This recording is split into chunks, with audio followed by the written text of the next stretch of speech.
우리는 지난 3주 동안 행복 누리기 시리즈의 말씀을 들었습니다.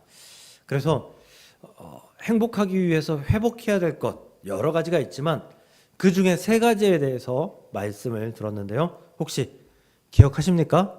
기억하시리라 믿습니다. 첫 번째는 관계 회복, 하나님과의 관계 회복. 두 번째는 하나님과의 신뢰 회복. 세 번째는 하나님의 말씀 회복. 어디 가도 말씀은 빠지면 안 되겠죠. 네. 그렇게 우리 세 가지의 말씀을 들었고요. 오늘부터는 행복을 실제로 살아내는 단계, 그래서 행복 훈련에 대해서 말씀을 드리려고 합니다.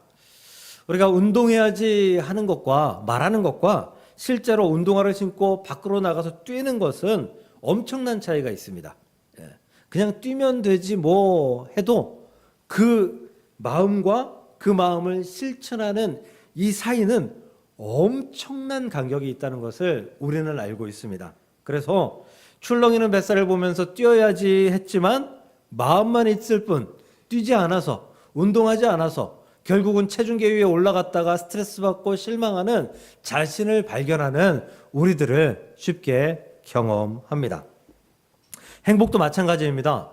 행복을 아는 것만으로는 행복할 수 없습니다. 행복은 지식이 아니라 훈련을 통해 우리의 삶이 되는 것이기 때문입니다. 그래서 몇 주 동안 우리는 행복을 느껴보자. 행복이 무언가 이게 아니라 행복을 살아내보는 훈련을 하려고 합니다. 그런 말씀을 들으려 합니다. 그래서 저는 이 행복 훈련의 첫 번째 단계로, 첫 번째 말씀으로 감사에 대해서 말씀을 선택했습니다. 왜냐하면 감사가 훈련되지 않으면 그 어떤 영적 훈련도 오래가지 않더라고요. 감사가 훈련되지 않으면 기도하지만 얼마 지나지 않아서 기도가 불평이 되고, 감사가 훈련되지 않으면 순종하지만 얼마 지나지 않아서 그게 의무가 되어서 굴레가 되는 것을 쉽게 경험하기 때문입니다. 감사는 모든 영적 훈련의 기초 체력이라는 것입니다. 오늘 하박국 3장의 말씀은 감사 훈련의 주제에 아주 잘 어울리는 그런 말씀입니다. 이 말씀은 감사하기 어려운 상황 속에서 선포된 고백이기 때문이죠. 하박국 선지자의 환경은 감사하지만 그럼에도 불구하고 여전히 무겁고, 그럼에도 불구하고 현실은 바뀌지 않았고 동일하고, 문제 역시 전혀 해결되지 않은 상태에서 감사했기 때문입니다. 그렇다면 어떻게 감사와 기쁨을 표현할 수 있었을까? 그가 감사를 고백하고 표현할 수 있었던 것은 그 역시 감사가 훈련된 사람이기 때문이다라는 사실을 믿으시길 바랍니다. 그래서 오늘 말씀을 통해 억지로 감사하는 성도가 아니라 감사가 훈련된 사람으로서 자연스럽게 불평에서도 감사로 변환시켜서 감사할 수 있는 그런 성도가 될 수 있기를 주님의 이름으로 간절히 축복합니다. 첫 번째로, 비교는 감사를 빼앗아갑니다. 감사가 훈련되지 않는 가장 큰 이유는 비교 때문이에요. 비교. 우리는 생각보다 훨씬 쉽게 또 그리고 굉장히 자주 비교합니다. 저는 자동차 자율주행이 빨리 구현됐으면 좋겠어요. 그래서 제가 운전을 싫어하진 않아요. 운전하는 것도 좋아해요. 근데 빨리 됐으면 좋겠어요. 왜냐하면 운전하다 보면 성질날 일들이 너무 많기 때문입니다. 정말 그 온화하고 은혜롭고 평안할 것 같은 분이 운전하면서 성질내는 것을 많이 봤기 때문이죠.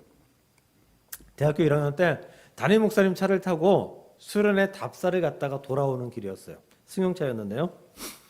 근데 뒤에서 오던 차가 중앙선을 넘어가면서 정말 위험하게 추월을 했어요. 목사님뿐만 아니라 그 안에 타고 있던 모든 사람들이 깜짝 놀랄 정도로. 그러자 이게 성질이라는 게 옆에서 같이 동조하면 확 올라오게 돼 있거든요. 주변 사람들이 다 깜짝 놀라고 저게 뭐야? 뭐 이러니까 목사님들 덩달아 화가 나신 거예요. 화가 나셔가지고 갑자기 속도를 올리신 후에 우측 차선으로 차선을 바꾸고 쌩 달리기 시작했어요. 추월하려고. 네. 우리가 말렸어야 되는데 추월하려고 가시다가 옛날 도로잖아요. 제가 대학교 1학년은 벌써 30년 전이에요. 가시다가 이 차선이 두 개였는데 하나가 줄어들었어요. 그럼 1차선으로 가야 되잖아요. 추월을 포기해야 되잖아요. 그런데도 불구하고 추월하려고 하시다가 안 되니까 가다가 급하게 1차선으로 다시 들어왔는데 조금 늦게 들어와서 오른쪽 앞바퀴가 연석이라고 그러죠. 턱같이 돼 있는 보도블록 거기를 쿵 받았어요. 속도도 빨랐고요. 뒤집어지지 않은 게 다행이에요. 차가 여러분들 경주할 때 그 뭐 모터사이클 뭐 이런 거 할 때 차가 이렇게 비스듬히 가는 거 본 적 있으시죠? 예, 경험해 봤다니까요. 차가 붕 떠가지고 45도까지는 아니더라도 한 2, 30도 이렇게 올라가가지고 가다가 쿵 내려앉은. 정말 놀랐습니다. 근데 그런 것 같아요. 사람은 나보다 빠르면 넘어가고 싶은가 봐요. 내가 뒤처지면 다시금 그 나보다 앞선 사람을 넘어가고 싶은가 봐요. 그게 뭐 목사건, 뭐 스님이건 상관없나 봐요. 사람들은 비교하기 때문이죠. 비교하기 때문에 내가 다른 사람하고 다른 사람보다 뒤처지는 것에 대해서 잘 참지 못하게 됩니다. 그래서 우리 이런 생각 가끔 해보지 않아요? 나는 왜 이거밖에 안 되지? 나는 왜 이거밖에 안 되지? 아니 쟤는 학교 다닐 때 공부도 못했고 그리고 뭐 잘나지도 않았는데 왜 나보다 훨씬 잘 살지? 비교가 시작되면 우리에게 위기가 닥칩니다. 문제는 비교가 시작되는 순간 감사는 조용히 자취를 감추게 된다는 것이죠. 성경은 비교가 얼마나 위험한지를 분명히 경고합니다. 전도서 6장 9절입니다. 눈으로 보는 것이 마음으로 공상하는 것보다 나으니 이것도 헛되어 바람을 잡는 것이로다. 마음으로 공상하는 것, 마음으로 생각하는 거죠. 보고 눈으로 보고 마음으로 생각하는 거예요. 즉 마음으로 공상한다라는 말은 히브리어로 타이와라고 한다는데요. 지금 가진 것보다 더 갖고 싶어하는 욕망. 지금 가진 것보다 더 갖고 싶은 욕망. 내가 지금 알고 있는 하나님보다 더 많이 알고 싶은 그런 욕망. 또 현재에 만족하지 못하고 더 나은 상태를 갈망하는 마음. 그러니까 비교는 지금 내 손에 달려있는 내 손에 있는 이 은혜를 잊어버리게 하고 못 보게 하고 다른 사람 손에 있는 그 은혜를 탐닉하게 한다라는 거예요. 아직 내 것이 아닌 것에 집착하게 되는 것. 그게 바로 비교입니다. 그래서 그 비교는 내 것에 대한 감사를 사라지게 합니다. 감사를 잡아먹는 게 비교다라는 거예요. 잠언 14장 30절 한번 보겠습니다. 우리 한번 같이 읽어볼까요? 시작.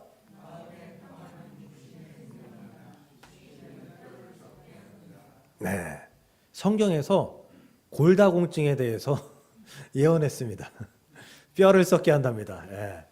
골다공증 혹시 검사해 보셨어요? 엑스레이 찍어서 안 나오죠? 골다공증은 엑스레이 찍어서 안 나와요. 뼈 골밀도 측정을 해야지, 그래야지 결과가 나와요. 뼈를 썩게 한다? 뼈에 골다공증이 생긴다? 뭐 이런 것들은, 뼈에 이상이 생기는 것들은 눈으로 안 보인다는 거예요. 눈으로 안 보여요. 그런데 눈으로 안 보이는 것을 썩게 하고 사라지게 하고 괴롭히는 게 뭐다? 시기다. 비교다라는 거예요. 그러니까 비교하면 내가 보이지 않는 내 속에 있는 내 안의 나를 깎아먹고 있다라는 거죠. 그러니까 비교하는 게 결코 자신에게 도움이 되지 않는다라는 것입니다. 비교는 겉으로 아무 일이 없어 보여도 속에서 사람을 서서히 무너뜨린다. 요즘은 비교가 아주 매우 쉬운 시대에 살아가고 있습니다.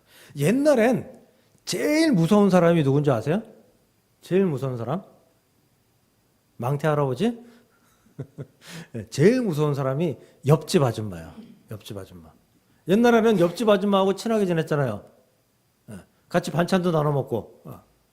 옆집 아줌마가 어느 날 갑자기 찾아와가지고 아이고 머리야 하면 그 손에 끼고 있는 그 반지 그것 때문에 성질 납니다.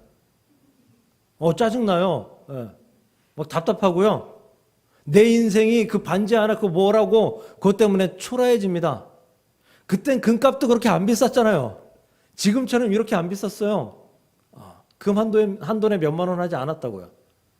근데 그것 때문에 내 인생이 실패한 인생처럼 느껴집니다. 옆집 아줌마가 찾아와서 야 이번에 우리 남편이 말이야. 그럼 짜증나기 시작해요. 우리 애가 이번에 공부를 잘해서 성질 나죠. 왜? 아무 일도 안 하는데 남편 때문에. 공부만 하면 시험만 보면 시원치 않은 우리 아들 딸 때문에 성질 납니다.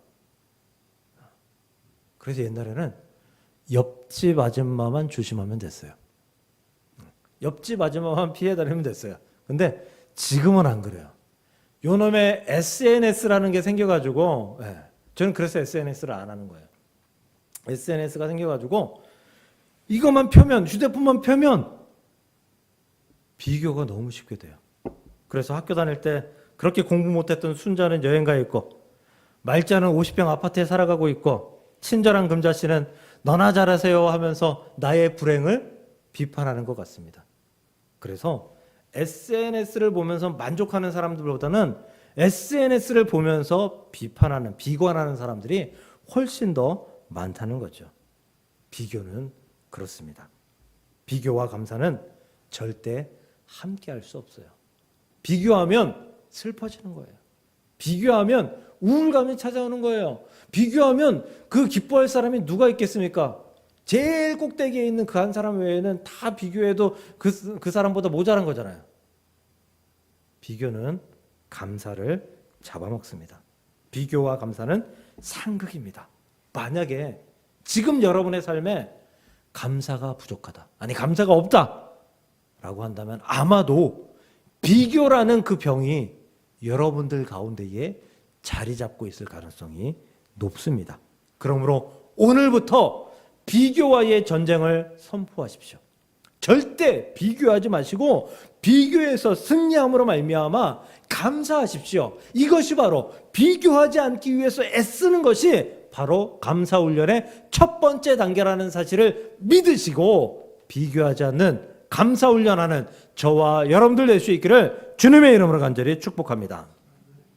두 번째로 감사훈련은 우리의 시선을 하나님께 두는 훈련입니다. 비교를 버리면 그 자리에 무언가 채워야 되잖아요. 뭘 채우겠습니까? 뭘 채우고 싶어요? 저는 그 자리에 하나님을 바라보는 시선을 채우라라고 권면드리고 싶습니다. 비교하고 하나님을 바라보는 시선하고 무슨 관계가 있길래? 아니, 관계가 아주 깊습니다. 얼핏 보면 별 관계가 없는 것 같은데요. 관계가 아주 깊어요. 왜냐하면 비교는 사람을 바라보기 때문에 생겨나는 결과가 비교예요. 사람을 보면 생기는 결과가 비교라고요. 그런데 하나님을 바라보면 생기는 결과가 감사가 됩니다. 비교를 바라보면, 사람을 바라보면 비교라는 결과가 생기고 하나님을 바라보면 감사라는 결과가 생긴다는 사실을 믿으시길 주의 이름으로 축복합니다. 이것을 가장 잘 보여주는 사람이 오늘 말씀의 하박국 선지자잖아요. 하박국 1장은 불평과 불만으로 가득 차 있어요.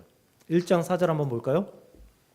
율법이 해이하고 정의가 전혀 시행되지 못하오니, 이거 세상이 지금 엉망이라는 얘기잖아요. 하나님이 세운 율법 망가졌고, 그리고 하나님이 원하는 그 공의, 정의, 이게 다 파헤쳐지는 이런 상황 속에서 우리가 지금 살고 있어요.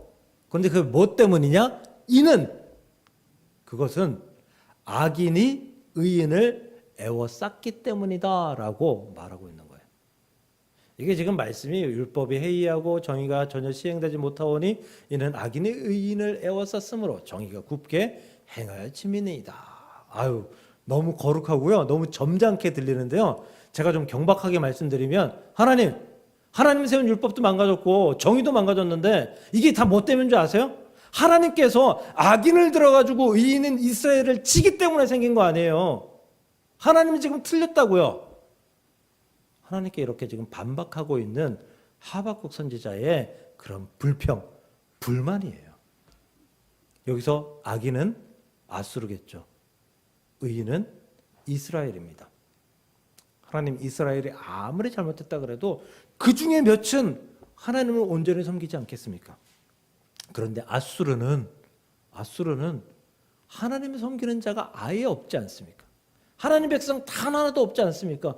그런데 어떻게 우리가 하나님을 섬기지 않는, 하나님을 섬기는 사람이 단 하나도 없는 저 아수르에 무너져야 합니까? 멸망해야 합니까? 라고 호소하고 있는 것이죠.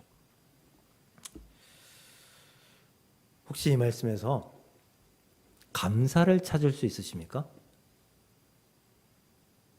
감사를 찾으실 수 있으시면 저에게 좀 제보를 좀 부탁드립니다. 감사 못 찾겠죠? 없어요. 감사 없어요. 그러면 비교는 찾을 수 있으세요? 비교. 제가 여태까지 설명드렸잖아요. 비교는 찾을 수 있죠. 악인인 아수르와 의인인 이스라엘. 비록 조금 적은 인원이지만 악인과 의인을 비교하면서 어떻게 악인이 더 승리할 수 있겠느냐라고 하나님께 말씀드리고 있잖아요. 비교는 있어요. 분노, 불평, 한탄, 감사와 거리가 멉니다. 그런데 비교하는 밀접한 관계가 있다는 사실을 기억하시기를 바랍니다. 근데 오늘 17절, 이제 1장, 2장, 이제 2장에서 하나님 말씀 설득하시고 말씀하시고, 그리고 3장의 말씀이에요. 17절, 마지막 17, 18, 19절 이렇게 해서 끝나는데요. 17절 보면, 제가 아까 읽었으니까 빨간 것만 읽을게요. 못하며, 없으며, 없을지라도. 무슨 얘기예요? 없다는 거죠? 없다는 거예요. 그러면은 하박국 1장에서 그 아수르가 이스라엘을 멸망시키는 그러한 불평의 상황이 개선됐다는 건가요? 아니에요. 똑같다는 거예요. 같은 상황이라는 거예요. 지금 상황은 전혀 변화된 게 없어요. 하나님 없고 없어요. 궁핍해요. 하나님 우리 절망적이에요 라고 말씀하고 있는 거예요. 그런데 18절에서 바로 다음 18절에서 나는 여호와로 말미암아 즐거워하고 나의 구원의 하나님으로 말미암아 기뻐하리로다. 상황이 변한 게 없어요. 근데 즐거워한대요. 기뻐한대요. 무엇 때문에? 여호와로 말미암아. 무엇 때문에? 하나님으로 말미암아. 그런데 이 말씀에 우리 말씀에는 없을지라도 돼 있고, 그리고 나는 여호와로 말미암아 이렇게 해석이 되어 있거든요. 번역이 되어 있거든요. 근데 히브리어 원문에는 저 나는 여호와로 말미암아 여기에 바브라는 이렇게 생긴 바브라는 그 접속사가 있어요. 히브리어는 단어 하나로도 문장이 됩니다. 거기 안에 주어도 있고 서술어도 있고 뭐 목적어도 있고 다 있을 수 있어요. 그 바브라는 접속사가 있는데 이 바브라는 접속사는 뭐 그런데 그리고 뭐 그러나 뭐 이런 게 접속사잖아요. 근데 이 바브라는 접속사는 그 접속의 의미를 통해서 방향을 전환하거나 그리고 그 화자 필자의 의지적 선택을 나타낼 때 사용되는 게 이 바브라는 접속사입니다. 그러니까 이런 거죠. 하나님 없어요. 아무것도 없어요. 그런데 나 이렇게 할게요. 즐거워할게요. 왜? 여호와 하나님이 나와 함께 하시니까. 이런 의미예요. 이런 의미. 여기서 혹시 비교를 발견하셨습니까? 없어도 여호와로 말미암아 즐거워하며 기뻐하리로다. 비교는 없죠. 감사가 있는 곳엔 비교가 없더라고요. 감사가 있는 곳엔 비교가 없고요. 비교가 있는 곳엔 감사가 없습니다. 즉 감사 훈련은 우리의 시선을 반복적으로 하나님께 돌리는 그러한 훈련입니다. 비교는 사람을 바라볼 때, 세상을 바라볼 때 생기는 결과이고, 감사는 하나님을 바라볼 때 생기는 결과이기 때문에 우리는 감사하기 위해서는 하나님을 계속해서 바라볼 수 있기를 위해서 애쓰고 힘쓰고 노력하는 것, 그렇게 훈련하는 것이 바로 감사 훈련, 하나님을 바라보는 훈련이다라는 것입니다. 세상은 끊임없이 자기들을 봐달라고 합니다. 우리 마음과 시선을 빼앗기 위해서 우리를 유혹하고 아우성칩니다. 그러나 우리는 세상이 아닌 하나님을 바라볼 줄 알아야 하는 줄 믿으시길 주님의 이름으로 축복합니다. 그래서 시편 121편 기자처럼 이렇게 고백해야 돼요. 내가 산을 향하여 눈을 들리라. 이게 산을 향하여 눈을 들리라. 제가 옛날에 해석해드린 적이 있는데, 산을 향하여 눈을 들리라라는 얘기는 내가 하나님을 바라보겠습니다, 이거예요. 내가 하나님을 바라보겠습니다. 나의 도움이 어디서 올까? 이거는 몰라서 묻는 게 아니에요. 나의 도움이 어디서 오는지 알아요. 근데 그 말씀을, 뒤에 말씀을 강조하려고 하는 거예요. 뒤에 말씀은 뭐냐면, 나의 도움은 천지를 지으신 여호와에게서로다.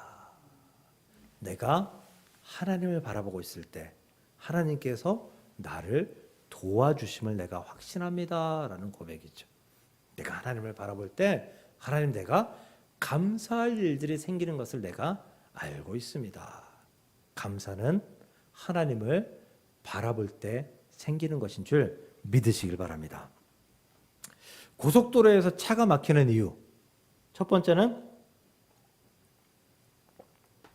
뭐 명절 때 이럴 때 뭐 차가 많으니까 막히는 거죠. 뭐 방법이 없어요.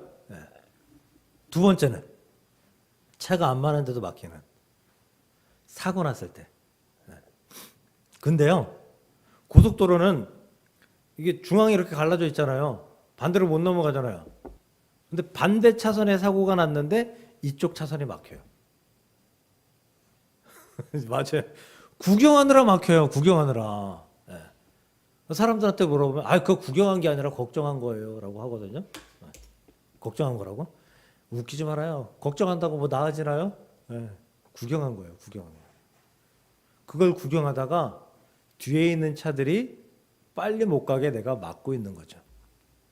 근데 뒤에 있는 차에는 급한 사람 없을까요? 사무적으로 급한 사람, 개인적으로 건강적으로 급한 사람, 어쩌면 부모님이 임종을 앞두고 빨리 고향으로 내려가야 되는데 그럼에도 불구하고 차가 막히는 상황, 어쩌면 앰뷸런스가 급한 환자를 태우고 빨리 가야 되는데 내가 구경하느라 뒷차가 못 가게 막히게 하는 그런 상황이 될 수도 있습니다. 가야 할 방향은 분명하죠. 앞으로 가야 돼요. 앞으로 가야 돼요. 그러니까 앞으로 가야 되니까 앞을 봐야 돼요. 그래야 빨리 갈 수 있어요. 그런데 옆을 봐요. 사고 난 데를 봐요. 시끄러운 데를 봐요. 우리를 유혹하는 데를 봐요. 아우성치는 데를 바라본다고요. 그러니까 어떻게 돼요? 천천히 가는 거예요. 하나님을 바라봐야 올바른 속도로 빨리 갈 수 있음을 믿으시길 바랍니다. 그러므로 하나님을 바라보는 시선을 가지고 감사를 훈련함으로 말미암아 우리 안에 넘치는 은혜가 있기를 주님의 이름으로 간절히 축복합니다. 세 번째입니다. 훈련된 감사의 열매, 그게 바로 행복입니다. 하나님께 시선을 두고 감사를 훈련하면 우리 삶에 어떤 변화가 일어날까? 상황이 갑자기 좋아지나요? 안 그런 것 같아요. 문제가 해결되나요? 그런 경우도 있지만 굉장히 드문 것 같아요. 성경은 감사가 훈련된 사람에게는 기쁨과 즐거움이 따라온다, 찾아온다라고 말씀합니다. 그리고 이 기쁨과 즐거움이 지속되는 것, 이게 행복 아니겠습니까? 본문의 하박국 선지자의 고백이 이렇습니다. 하박국 선지자의 찬송은 환경이 좋아져서 나온 고백이 아닙니다.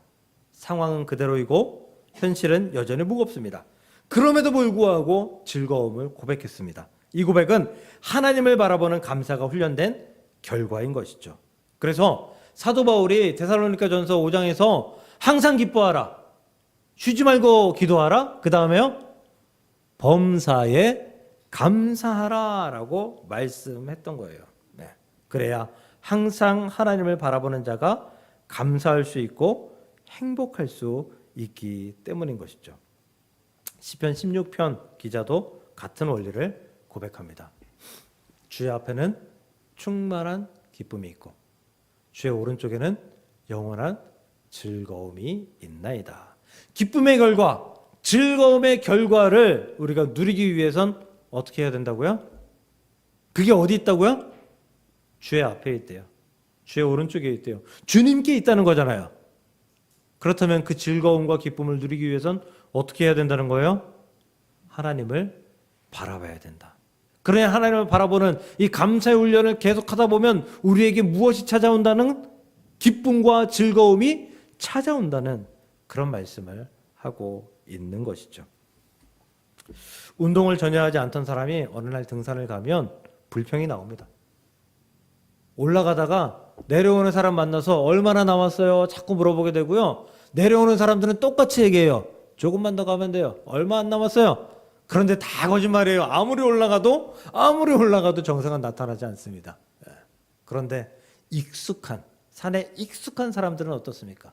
그 사람들은 안 힘들까요? 힘들어요. 근데 그 힘듦을 통해서 그 정상에 올라갔을 때의 그 기쁨을 알잖아요. 그리고 그 힘들지만 그럼에도 불구하고 그 과정을 바라보면서, 그 풍경들을 바라보면서 올라가는 그 과정들을 기쁘게 여기면서, 행복하게 여기면서, 즐겁게 여기면서 나아가잖아요. 무슨 얘기냐면요, 우리에게 행복이 가끔 찾아와요. 하나님을 잘 안 바라봐도 가끔 찾아온다고요. 근데 하나님을 바라보지 않고 감사 훈련을 하지 않는 그런 사람들은요, 행복은 찾아왔는데 잠시 누렸다가 그 행복을 벗어놓습니다. 행복은 찾아왔는데 그 행복을 계속해서 누리지 못하고 잠깐 누리고 벗어나요. 그리고 또 비교해요. 그리고 또 불평해요. 그리고 자신에게 행복이 없다고 이야기해요. 그런데 그게 꾸준하게 훈련된 사람들은 어떻게 하느냐? 행복이 찾아왔을 때 그 행복을 입고 그 행복을 벗어내지 않기 위해서 그 행복을 즐긴다라는 것이죠. 사랑하는 성도 여러분, 감사해야 행복할 수 있습니다. 감사해야 즐거워할 수 있습니다. 감사해야 참된 행복이 하나님 곁에 있다는 것을 알 수 있다고요. 그러므로 비교하지 않고 하나님을 바라보며 온전히 감사함으로 말미암아 우리에게 주시는 그 기쁨과 즐거움, 그 행복을 누릴 수 있는 저와 여러분들이 될 수 있기를 주님의 이름으로 간절히 축복합니다.